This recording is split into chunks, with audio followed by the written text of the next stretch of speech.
আজ ২৮ এপ্রিল ইরাকের সাবেক প্রেসিডেন্ট সাদ্দাম হোসেনের ৮৮তম জন্মবার্ষিকী।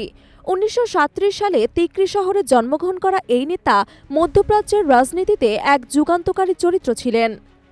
প্রায় ২৪ বছর ইরাক শাসন করেছেন তিনি, যার শুরু ১৯৭৯ সালের ১৬ জুলাই এবং শেষ ২০০৩ সালের ৯ এপ্রিল, যখন মার্কিন সেনাবাহিনী বাগদাদ দখল করে। সাদ্দামের রাজনৈতিক জীবনের শুরু হয় ১৯৫৭ সালে নিষিদ্ধ বাথ পার্টিতে যোগদানের মাধ্যমে।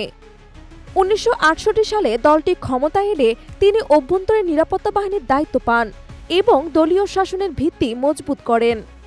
প্রথমে প্রেসিডেন্ট আহমেদ হাসান আল বাকরের অধীনে উপরাষ্ট্রপতির দায়িত্ব পালন করেন। এরপর ১৯৭৯ সালে নিজেই রাষ্ট্রপতি হন। তিনি আরব জাতীয়তাবাদ এবং ধর্মনিরপেক্ষ রাজনীতির সমর্থক ছিলেন। তার নেতৃত্বে একদিকে যেমন আধুনিকীকরণের উদ্যোগ নেওয়া হয়, তেমনি অন্যদিকে সিয়া, কুর্দি এবং তুর্কি সংখ্যালঘুদের ওপর কঠোর দমন চালানো হয়। ১৯৮০ থেকে ১৯৮৮ সাল পর্যন্ত ইরানের সঙ্গে দীর্ঘ যুদ্ধ এবং ১৯৯০ সালে কুয়েত দখলের ফলে তার আন্তর্জাতিক ভাবমূর্তি ক্ষতিগ্রস্ত হয়। কুয়েত আক্রমণের জেরে ১৯৯১ সালে যুক্তরাষ্ট্রের নেতৃত্বাধীন জোট বাহিনীর সঙ্গে উপসাগরীয় যুদ্ধে জড়ান তিনি।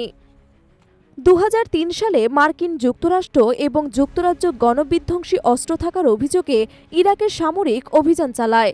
৯ এপ্রিল বাগদাদ দখলের পর সাদ্দাম হোসেন ক্ষমতাচ্যুত হন এবং ১৩ ডিসেম্বর তিকরিত থেকে তাকে আটক করে মার্কিন বাহিনী।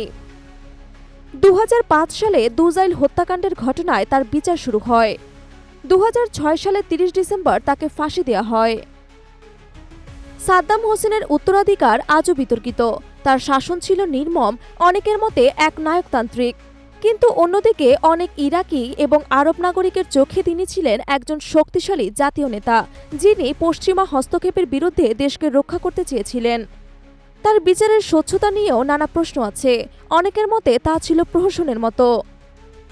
এই কারণেই সাদ্দাম হোসেনের মৃত্যু মধ্যপ্রাচ্যের রাজনীতির ইতিহাসে এক গুরুত্বপূর্ণ মোড়, আর তার জীবন এক রহস্যময় অধ্যায়।